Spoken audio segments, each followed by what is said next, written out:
Alrighty, ladies and gentlemen, welcome back to Daily Trading Recap for Thursday, the 14th of October, 2021 here. Pretty nice day on the SPY itself, 1.68% to the upside. I got here reporting, I think VIX has fallen just below 18 now, tapped just below 17 by the end of the day, so volatility falling off a little bit. Daily looking pretty decent, as if we come out a little bit of this bottom channel. We were trading off of that pullback from all-time highs, so we'll see where we go from here. Let's do some dollar volume market internals on the day around the horn for the markets. NASDAQ $181 billion volume as of 45 minutes after the close. $240 billion volume for the NYSE, and then OTC markets $2.3 billion volume. Kind of same, similar that we've been seeing. NASDAQ digging itself out of that hole that was trading very shallow and low dollar volume for a while there for a few days. Getting into the trades today.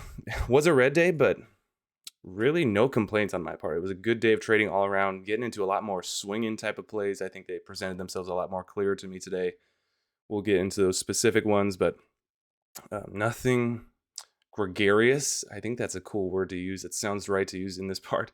Gregarious actions on my part of bad things that I would mock at or feel like I need to adjust. Of course, I want to be just absolutely slapping and reeling in the money every single day too, but it's not just going to happen and roll itself like that every single time. But for how I traded, really not upset with any single part of it.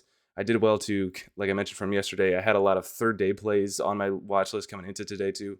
None of them really ended up working out. And I kind of knew that at the end of when I was doing my scans from yesterday too, and then coming into today too, that was just so much more cemented in my mind to say, okay, these are just not going to happen on those. So did well to adjust to what was shown for that pre-market one. Normally I would just kind of go blind, and that was my whole strategy of I'll just show up and whatever shows the biggest green, that's going to be whatever I trade today. But did well enough to focus on the fine details of specifically what I wanted to see. And yes, there was a lot of other tickers that I had on the charts and that were popping up today with potential, but I had that time to sit down and when it was kind of almost getting more to crunch time, but took that time to reflect and say, okay, what specifically am I looking for? And focus up even harder with that too, and just channel that detail orientation so much more to what I wanted to see. And I feel like that made me trade even better, focus even harder, and shroud out all of the noise that way too. So that is all I had for there. Let's get into the trades, starting off with GRVI. Big percentage mover in the pre-market here. Total dollar volume of the day was pretty decent, $172 million volume. Big percentage move right away out of the gate in the pre-market off of news with Amazon. Who knows whether or not it's fake. It was a reported float that I see of 5 million. American healthcare company, blah, blah, blah, all these different things. Not the greatest history of... not the greatest history in general, of course, as we see here, but Mark Crook even pointed out too, anytime it does get volume, it fails to really continue on, especially here. Just, even if it gets one day on a little bit of volume, it comes and fails here. But so not the greatest amount of history, but it's all sketchiness anyway. We're just trading manipulation from the get-go. So having to keep that in mind with all of these two, and just understanding how are these patterns working out as a unit of the market, not necessarily always adjusting to the individual trade itself and how the characteristics of the specific ticker are working, but then as a just feel for the market, what is working out for specific patterns, what is working out to the upside, to the downside, all those different facets. So really have been trying to shy away from the dip and rip patterns that I feel just haven't been slam dunk. I mean, yes, you can get a little bit of pullback at the open, consolidation, pop maybe to VWAP, maybe you get a little bit more that gets a few stops and then just kind of rips back down for some reason, and just choppiness all around there too. So I've been trying to stay away from dip and rips as much as I can, but this one did not have a dip and rip opportunity. It didn't sink out of the open. Pre-market was decent, didn't show any hard indecision one way or another, and just kind of held this decent little range going into the morning bell. So as I see this, we get this nice little spike, and then you get the huge volume perk to the upside that looks like it's trying to break out from the pre-market highs, slams back down, rejects, actually comes back down to VWAP. And it's at that point too of for how quick it bounced off of VWAP. And of course, I'm trading this off of the chart just to get a clearer picture for where that volume is being pushed out.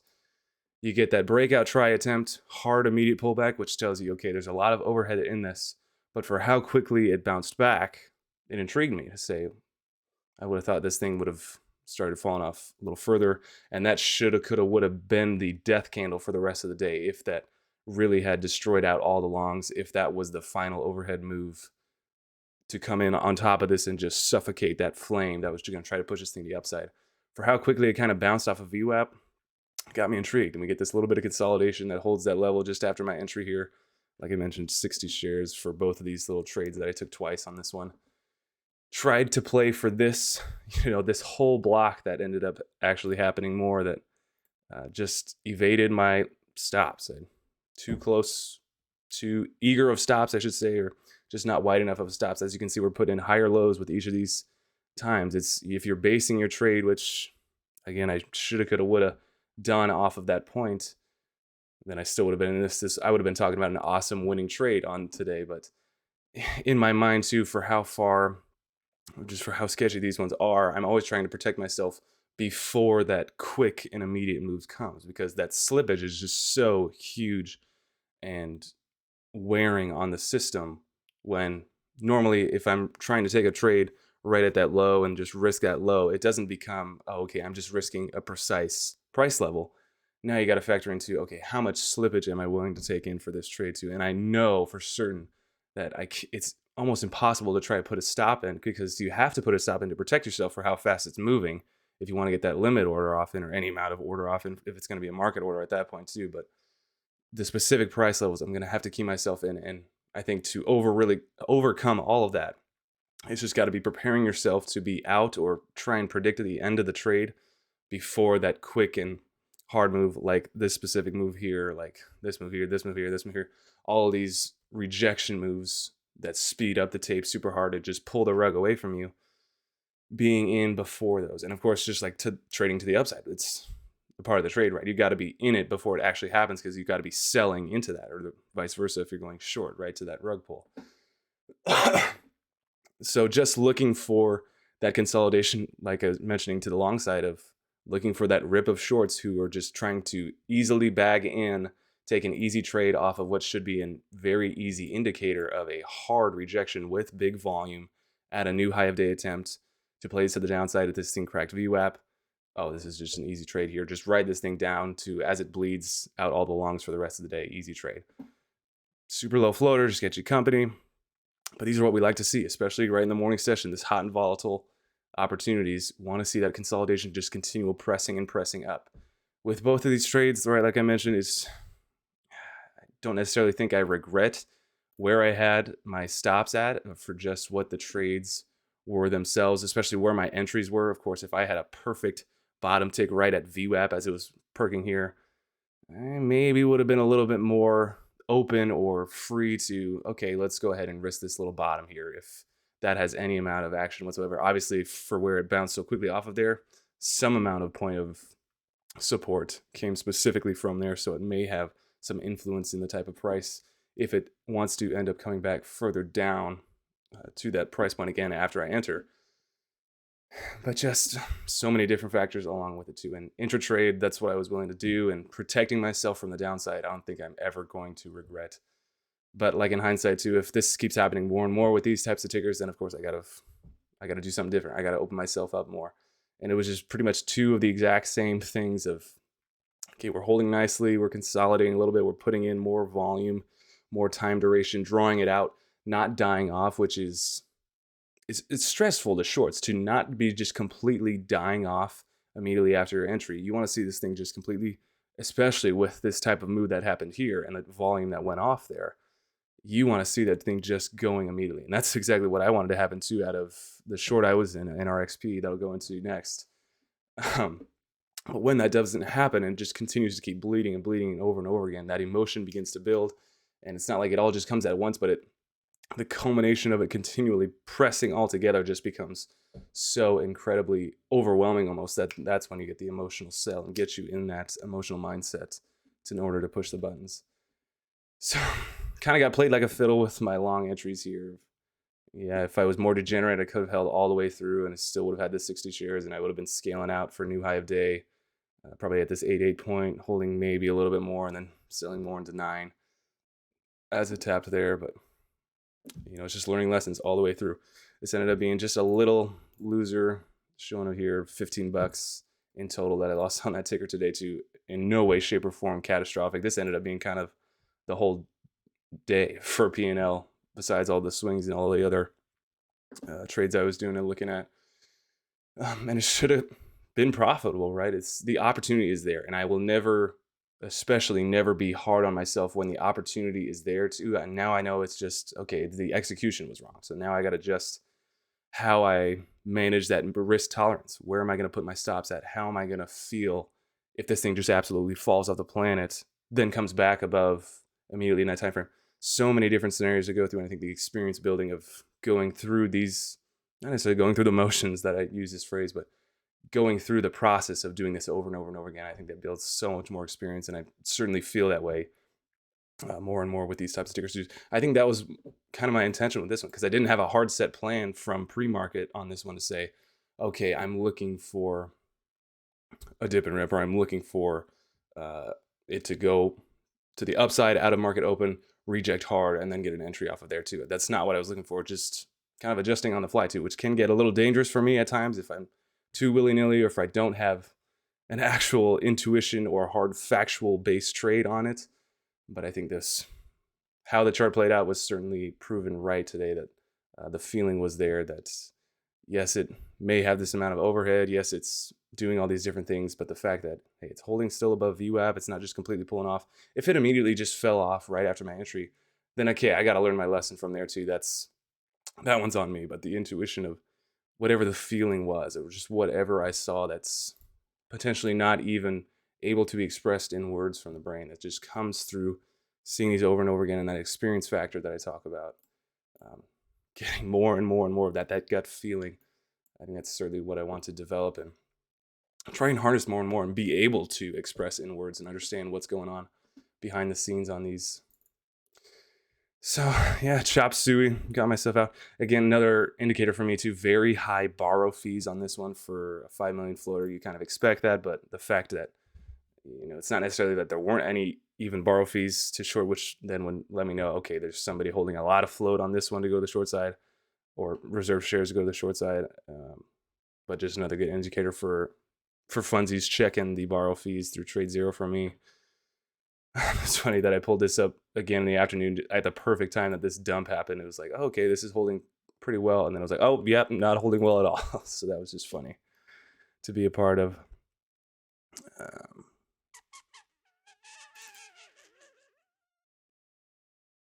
So yeah, all I had on that one. Let's go into NRXP for now. This was a short trade for me. Came into this one as a third day watch. We had this big move, which was 2 days ago now, which on the 12th. Days, numbers, whatever. The specifics on this one for fundamentals, let's go over again too, just for reference. The news catalyst today too, something about Journal of Infectious Diseases and Treatment publishes positive trial data, blah, blah, blah, blah, blah. Patient sheltering from COVID-19. So hitting that buzzword of COVID-19. It's an American biotech. Float of 7.6 million I show here. Reported short interest of 28%, which is also key though. But also very low borrow fees. So whatever indicator, how much that factors into my trade. This setup for me today too, though it was a little bit different because we did have this third day opportunity still lingering attention from 2 days ago. This one to me really just looked like the BBIG trade I had on the 7th. Let's see if we can pull it up here. BBIG. We'll get into that one as well too.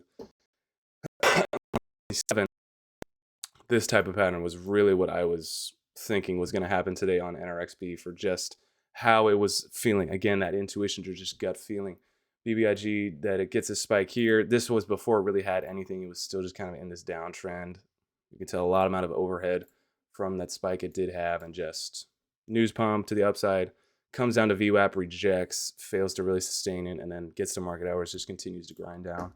LMFA, the same thing on the day before, which was the 6th of this month of October.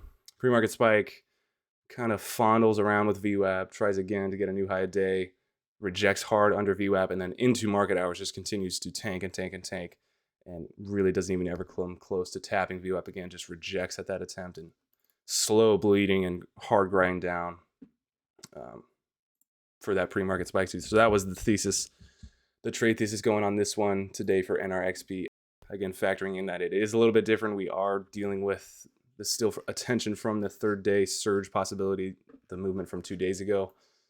So that's why kind of keeping my position size small from the get-go, because really if this one was a first day timer to do this exact pattern, I would have slammed it harder, because coming from that BBIG and that LMFA, I did take pretty much similar position sizes where I was getting that 10 shares entry at first, $100, $200, just saying, okay, I'm kind of getting a starter. I think it's very possible that this thing could die off from here. So I just want to protect myself in that sense if it goes to the downside. So that was really the thesis on these ones. That, oh, shoot, I think it's just going to die off from here. Within that first minute of market open, it was pretty far distance from VWAP already. But the fact that it was just rejecting, it couldn't get anything going, I just think, I think there's plenty more downside on this one. I was keyed in on $11 as a profit target area, easy as a minimum for this thing, if it was just going to die off and bleed that way too, for that style of trade too. But then we get this, a little bit of holding. And I was thinking, right around this 950-ish area, Eastern Standard Time, thinking, okay, this is kind of the key point of no return. If it's going to die, it's got to go from here. We can't be building any higher lows. We can't be testing anything, any of my average entries around there too. If it does, then I certainly want to be out too for this former runnerness, for the third day possibility, for that low floaterness. Do not want to be a part of it, especially short. Even though I have a super small position, doesn't matter. Just trade the trade that's there.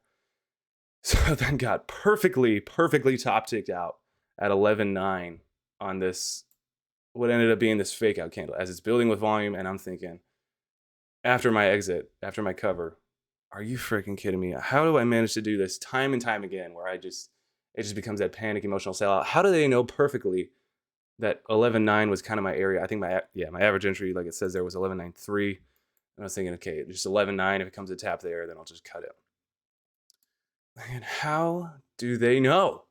They freaking know, right?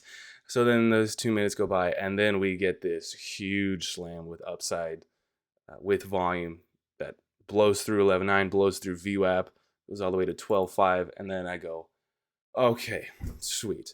That is what I was trying to protect myself against too, because I thought as the tape was kind of speeding up around my exit area of, okay, I just do not want to be so stuck in that slippage again. It's piggybacking off of GRVI too.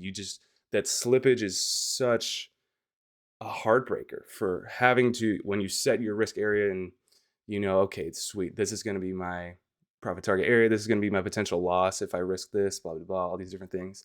And then now you're taking all this slippage and then just trying to press buttons as fast as you can and get out, get so emotional because it's just completely blown by you.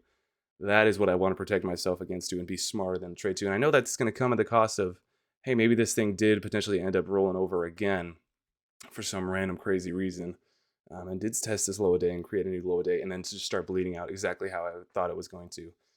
But on the other hand, then it also protects me from things like this happening too. And it's not like this was the most atrocious or insane spike against me that I would have been down 100% on my position too. I would have been just right around where my first entry was still. And that was kind of, even there was pretty much the high, even though it was checking around, and it did come higher the rest of the afternoon. But that protection and that spike that happened 3 minutes later from my cover was kind of the vindication for me to, okay, this is why I play it safe. And that's why we do those things. And that's it. The short side for me doesn't really ever happen like this too, because I try to stay away from the big crazy movers, the big volume gainers. For the short side, at least, that I try to stay away from those. And but this was another great reminder that I don't normally get on the short side, because of that fact that I stay away from the big crazy low floaters, high volumes. That this is why we stay safe. This is why we protect ourselves. That just good little push there. Good move for me on that one. And then, as it's holding here, we're putting in higher lows, 11.5. It's crawling back to VWAP. I'm thinking, this kind of could turn into a long trade, right? I think Bryce Tui was actually looking at this one numerous times to play this to the upside, and certainly was nice percentage moves there. But just for me in my head of, it's I could definitely feel myself just shifting that mentality very easily. Not like I was just stuck in my boots of, oh no, this is only a short one. I'm just looking at this specifically with my blinders on, trying to play this to the short side. No, opening myself up to, hey, this kind of looks like a good long opportunity almost, but just saying, hey, reel it in, just watch this chart, just learn from it here, see what it wants to do. And there was, some amount of overhead. This thing could have gone potentially berserk from the moves it had on that first day for the 12th, for the type of volume it was bringing in today. 60 million traded. That's pretty insane. $758 million volume. This thing could have had the legs to go, especially with how it was holding VWAP, how it was trending in the afternoon here. Ended up dying off, but again, always be protecting for me and always managing the downside. I think is going to be key for me too. And that was, great trade. I have nothing wrong on this one with, now adjusting the trade thesis for, it wasn't the strongest convicted trade thesis, of course, because of the fact that this was a third day play. It wasn't like this popped up for the first time. So it's not like I'm throwing away all my short strategies or what I try to look for in that regard too. I know it wasn't the highest probability for that, but stuck to my guns, stuck to my risk level well. Great opportunity there, great experience. Let's get into OCGN now. Always got to comb my mustache, gets in the way.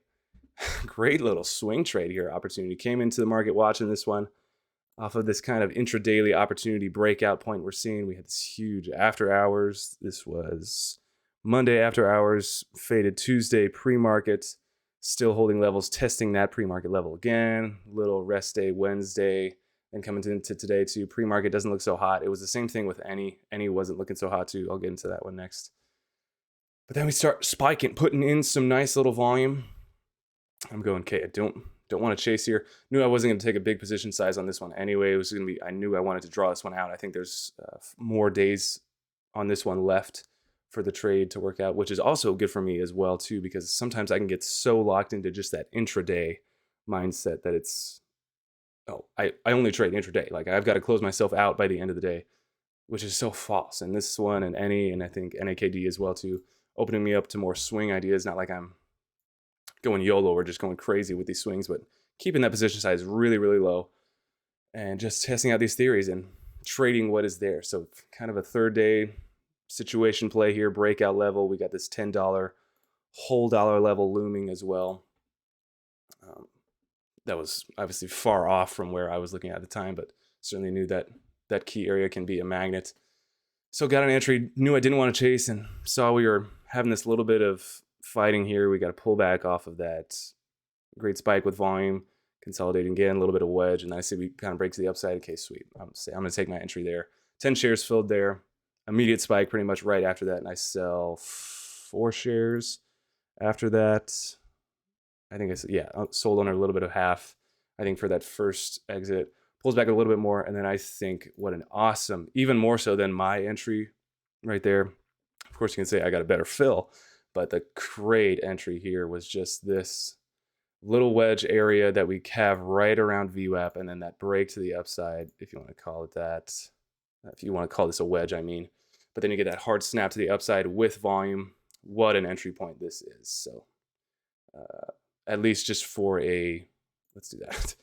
Just for the confirmation's sake, to say that, okay, this trade can certainly be in. It's got the legs. Has a breakout to the upside after this little wedge, holding right around. It's holding above VWAP. Now we're holding right around this breakout level once again. Playing any move off of there, scaling out. Certainly an awesome trade from that point. Pulled this up again kind of randomly too, and just sold it pretty perfectly for what this little pop was. Right around 10.17, I think I got for 2 more shares that I took off. So now I still have 4 shares left, looking to swing starting from a 10 share position. I think this has a few more legs. Maybe it gets a little bit of a rest day tomorrow, or just goes absolutely berserk to the upside tomorrow. Is it a low float or is it a biotech? Super high float, but former runnerness, of course. See if it wants to just absolutely sprint away, and I will happily collect the little P&L scraps I can from it. That's freaking trading, right? It's on these great winners, I'm taking super small position size, and on the ones that just don't end up working out or break even, I'm trying to throw my huge position size at it. It's a constant battle of what do I think are the slam dunk trades and what are the ones that I got to throw harder position size at. I think that's just breaking it down from the data specifically of what I'm doing and how I'm looking at that P&L and how the trades are working out too. But it's all a process. So continually excited for that. I think that is all I had for that one, and looking good after hours here too. Certainly want to see this thing either continuing and not breaking any key levels. If it's Coming back down to 9.2, definitely will be thinking of potentially exiting. If it's going to break that $9 level, I will certainly be out. So giving it really as much as wide as room as I think I could possibly can for this swing. I would just like to see it go up and up and up to the moon, please. Thank you very much. So that's what I'm looking for on that. ANY, awesome, same type of thing. 10 share, little swing trade. These ones, OCGN, NE, and then BBIG, I'll mention last two. Really same thesis that we're getting in this little breakout, and he's got this nice consolidation after move to the upside. Now we're getting in volume building territory again. We're just passing another whole dollar level area, coming on this little cupish pattern-ish area this past 2-3 days. Have put in some key levels. Looking for any amount of strength, any amount of testing to that upside to establish a little swing position. Again, a bit of a chasey trade. So I'm pulling this one up as it's already Ewing again from the sell-off that happened out of the gate from the morning session. But as it's similar again to OCGN, as we get this quick spike with volume, tries to pull back and fake out and maybe consolidate closer down to VWAP, but then says, no, I want to continue to go the upside. I say, okay, I believe you. I think you can go to the upside more. I'll just ride along with you. So I get 822. I think I filled when I'm trying to get in around here as it was building with strength with 10 shares again. Has a little bit of consolidation, but continue up, move from there, just taps under 8.7. Just chops around. This fake VWAP breakdown, builds back up again, breaks back to the downside of VWAP.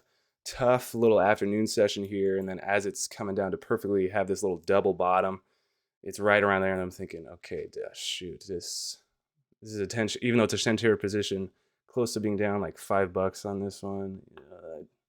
I didn't really think of it in that terms of, it was that big of a P&L, $5, but that big for, that's neither here nor there. But then perfectly reclaims back to VWAP, touches there. And again, kind of pulls back here in the after hours. So we'll keep this one on a pretty tight leash. This one, Chris reminded me too that I didn't really factor in. This, of course, is tied to the crypto move and crypto sector along with Bitcoin, what it wants to do. Still hovering right around 58K, 57-ish, 56 maybe. So we'll see if crypto wants to continue that run, maybe test 60K. We could see some nice movements out of there. That $9 level is looming. So we will keep a close leash on that one. And of course, keeping that position size just really, really low, just being very experimental with these types of swing trades. Certainly got to be looking for a gap up. If this thing is gapping down, it's not going to be sitting well with my stomach, to say the least. I'll give it a little bit of room, maybe 7.5. That, let's say, right around that $0.50 level. If it's pulling off harder down there, then it's going to take a lot more consolidation, I think, to actually get this breakout above 8.5, get closer to that $9 level. So we will certainly keep an eye on it. We got to. NAKD finally took a position. I've been talking about this one for so freaking long, and it's just slowly coming up. I think this one could just be a nice little mover once again too, and we're in the preliminary stages of a potential grand move to the upside. I don't want to be super speculative, and that's not how I usually like to trade to, but the technical levels that this thing is holding, the former runnerness of it, just the super sketchiness of it. Australia is the land of scammers, right? That's what we're really looking for on this one. Took 100 share position on this one, so getting in the stage of 70, I got a 70 fill, so $70 position size right away there. Off of this nice little bottom here for, man, just it feels so spiky. I feel like this thing could just really go at any time. Say just drops a press release at any point too. I'll be excited if that does end up happening, or if they throw an offering at it, then I'll be very sad. But as of right now, after hours is holding decently right around my entry price. Could potentially have a little bit more of a pullback. I don't think there's any really time balance on this one. We are putting in some higher lows as of right now for what this swing is. So we'll see if the speed of this can match. I don't think it could match what it did, how many weeks ago? 2-3 weeks ago that it had here. Kind of excited about it. Yeah, what it could do. Again, not the most insane volume, but I think the key for me for the exit will certainly be that increase in volume for where I want to be exiting. Obviously, other than me having to stop out of the price being the talker for that regard. But when and if this insane volume comes, or whenever price just speaks, of course, I have to respect price. If it goes to the upside just crazy, That will be a sign for me for the exit, or even if it wants to draw out a little bit more, and then I can establish potentially a larger position size in that to be watching for that. BBIG, last one I wanted to mention. Again, keeping it in line with the NEs and the OCGNs in this little kind of trend reversal breakout-ish, multi-day run here. This is this kind of third day from what it did 2-3 days ago. Nothing really happened in the morning still, and I was kind of focused on OCGN and NE, and just died off, and it was just kind of blah. So took it off, went on with my life, did whatever, and then very impressed to see that we do get this reclaim of VWAP, starts to build with some insane volume. That high of day gets tested. A little bit of a consolidation range here, a perfect little channel actually too. That's kind of cool to see. That's just do boop and then boop. That's off, but it's whatever. Continue to push the upside, and volume comes in to continue to push this thing higher and higher and higher. Great percentage move. I think this one was actually leading my scanner for the mover scanner for the percentage move and the volume it was pushing. Very decent, very, very decent. 22% I have here after the close for what it did today. Yeah, it says right there too. I can just look on the screen right there. Yes, I imagine. We will have to watch what after hours does here, because of course for how fast it moves in market hours, after hours can sometimes be a drag, and of course for how far away it already was from VWAP as well too. That percentage difference, it's got to have some amount of comeback. So I don't see anything hard coming out of this one tomorrow, and kicking myself a little bit that I did miss it. Don't know really if I would have been so convicted in the afternoon at least to take a swing position on this one. And it wouldn't have been large by any means either. So I can't say that I was throwing away easy profits that I would have missed out on. It just would have been still so small. But the process of going through it, of course, is always going to be, that's a good price to always have to. And that's to factor in more so than just any amount of P&L. So yeah, after hours, like I mentioned, will have to be a key watch to see what it wants to do. If it pulls back harder, if it has any amount of strength to hold this and just continue to go berserk. That will be, for me, will be the key indicator on potentially what it does tomorrow. Going into Friday, could get absolutely berserk. Watch list going in for Friday. OTC's IGEX. We're looking at OTC, boy, in this little run-up. That's too far of a time frame. In this little run-up, we got 3-day kind of breakout-ish trend. If we want to get a gap up above that 12-cent level area, I will certainly be a player, obviously risking that red to green. Let's see where we're at now on the level 2, just for funsies. 115, 117. So if it gaps down, or if it just holds this where we're at here, I can see it kind of peeling off or just dumping a little bit. Sad to see these dumps really not working out, like MMWC.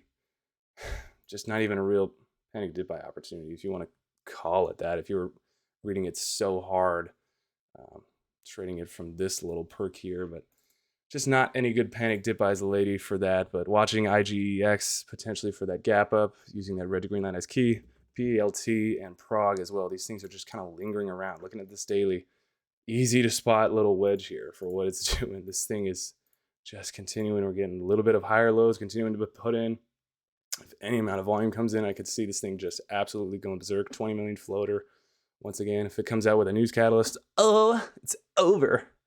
So that was PALT. Let's remove these drawings quick so I don't freak out. PROG, like I mentioned, again, holding still well. I think Chris had an awesome trade on this one also today as well.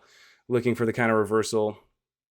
It's got a nice little spike here in the market, but then pulled back right around that open price, this little open dip consolidation area again. So don't think it's necessarily dead. Still, once again, putting in another little wedge. And if it gets any amount of volume, starts to test the upside of that again too, it could start speeding up very rapidly. So we'll have to keep those on watch, just like BBIG. Just always keep them in the chart, and always, because the possibility to the upside is certainly there on those. You got to be very sniperish and very quick to be a part of those. Third day plays that I'm watching for: WTRH had that move 2 days ago that held well. I thought it was going to fail, but then you get the spike in pre-market and kind of holds that same style like VYGR that had the pre-market move that first day, just didn't really die off or didn't really go crazy to the upside for what it did in market hours that first day. Second day is just a little bit of a rest day. This peeled off a little bit more, actually sold off a little bit harder into the close here, talking about WTRH. But then third day, potentially we get a nice, crazy, squeezy move. So WTRH, yeah, a little bit of a harder red candle here. So it may take a lot more to push this thing to the upside to climb back from what it did on the red day today too. Short sale restricted though, so could be pretty nice in that regard. And then other one, CRXT. Pretty excited about micro float. Keeping my emotions calm. I'm not excited. I'm just intrigued by the opportunity for this potential one. Huge volume day. First day on the 13th. We get a little bit of a harder sell-off, just kind of bleeding out the longs for that first day for the crazy spikes that had in the morning session, but very beautiful and just precise range level holding of 40-cent range here from 4.8 to 5.2 and ending on that 5.2 mark at the close here. So not really dying off, not going so hard to the downside like WTRH. This is also super micro float, like I mentioned. Could get pretty spicy, could get pretty interesting, and it has the history of pretty much immediate moves and respecting decent price levels here. You can see it's kind of getting little stops out here, trying to trick around obvious technical points, high a days, low a days, but could get pretty interesting. So very intrigued on that potential for tomorrow, especially it being a Friday as well. So that is all I had. Again, a little red day, but nothing to really shake a bat at, if that's a saying, or to deny myself at. Really proud of how I handled that GRVI. It's just about now adjusting the stops. And again, this is such the mental lessons that I can take from today are so much more beneficial than what I did with CEI yesterday and those just stupid chasey trades that I get into, because now from today, I can understand, okay, this was, if I took a loss, okay, this was the wrong trading plan. Now I can adjust that trading plan and say, okay, or just completely disregard and say, okay, that wasn't what this was, or just all identify the specific factors and the details versus like that CEI yesterday, the stupid chasey trades that I take that are just so based on my emotions and just what I randomly pull out of the air as intuition or facts to try and trade upon a thesis. Whereas those get me in so much trouble. I'm usually entering those in a chasey and already emotional state and just end up destroying myself with death by 1,000 paper cuts when I just do those over and over and over again, because they don't benefit me whatsoever. My win rate is absolutely terrible on them, and I'm looking for the moves that I started with in my trading career from those 2020, crazy sector moves when I could absolutely get away with those types of trades. But nowadays, it's just like, when am I going to learn, right? I just got to get away from those more and more. And I think today was very great in my book. I think A rating for me in my mental space and that too, and just continuing to blot out the world, focus on what I'm doing.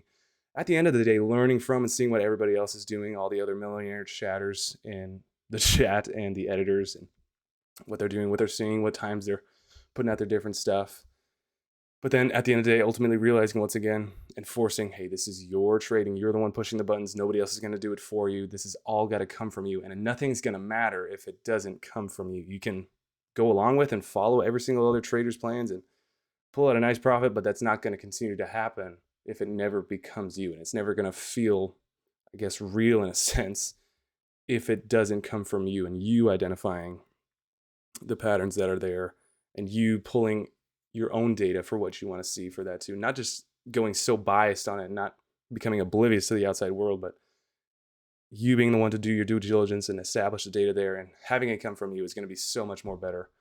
That's the only way change is going to happen, if I make it happen in that way. So, oh, that was a long one, 38 minutes. I thank you guys for watching. We will catch you guys on the next one.